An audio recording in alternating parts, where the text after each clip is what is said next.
Hey, good morning and welcome to today's reading through 1 Corinthians. Our reading today is 1 Corinthians chapter 10 and then verse 11:1. Now, I handpicked this passage. This is a passage that really energizes me and it speaks to me. I hope it does to you too. The beginning of this passage follows right after Paul talking about how he beats his body so he's not disqualified from everything he's preached about. He's talking about sin. He says, don't you know that only one person wins the race? So I want to run as if to win the prize so that I'm not disqualified. Disqualified from what? I think he's talking about being disqualified from all of the fruit he has promised that he's preaching. So he's telling them, we've got to follow God because of what's waiting for us, because of the love and the joy and the peace that is promised to us in Jesus. And then he goes into this chapter 10 here, and he's using this language that if you read the book of Exodus with us will be familiar to you. He's talking about all of the people of Israel. So he's saying, remember our ancestors, our fathers and mothers, but way back. Everybody there saw the miracles in Israel. Everybody there walked through the Red Sea. Everybody there saw the pillar of fire and the pillar of smoke and cloud, the ways that God provided for us. All of them heard the message. And some of them fell. Don't be the ones who fall. Now he's referring in particular in verse 7. He says, don't be idolaters as some of them were. As it is written, the people sat down to eat and drink and rose up to play. That's the Bible's way of saying have an orgy. And he's talking about what Israel does at the base of Mount Sinai. When Moses is up and they're praying, they're waiting, they've been delivered by God, and then they rise up to play. They have this pagan orgy. And they build the golden calf right after God has been so faithful to them, and they're destroyed. If you haven't read it or you forgot the story, go back to Exodus to check it out. But he's using the language of their story to remind them, even if God has been at work in your life, even if you go to church every week, you will still be tempted. And he's using the language of idolatry, saying, don't bow down to the other gods of power, sex, money, whatever those things are that pull your heart away from God, don't bow down to them because there's destruction.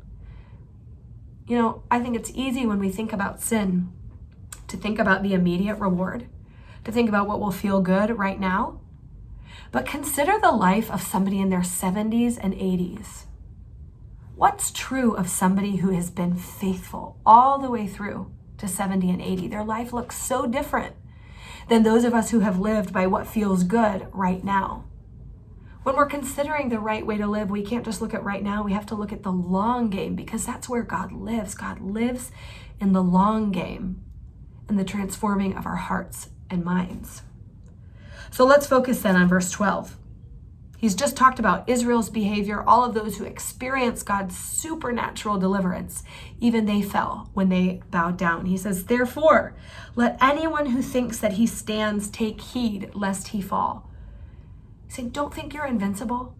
Don't think you're immune. For me, what I hear is, don't think just because you're a pastor that you're invincible, that you're immune from temptation. But then he says these encouraging words in verse 13. No temptation has overtaken you that is not common to man.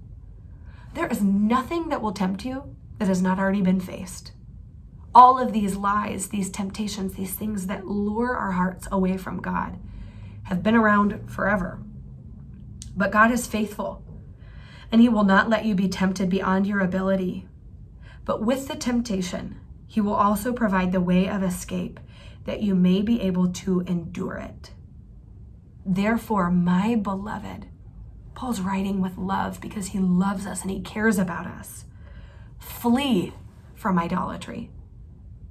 I love that word, flee, saying, don't dabble with the temptation in your mind. Don't flirt with it in real life. Flee from it. God is providing you a way out. Run out the exit. So how does that speak to you today? In what ways are you tempted? Are you tempted to flirt with somebody who's not your spouse? When you wake up in the morning to go to work, who are you getting dressed for? With your kids, are you tempted to be angry and impatient and full of contempt? At work, are you tempted to cut corners to get ahead? What are the places where your heart is pulled away from God? And trust that God is providing a way out. Look for the exits. Look for the exits and then flee in that direction. Hope you'll have a great day. Thanks for reading with us.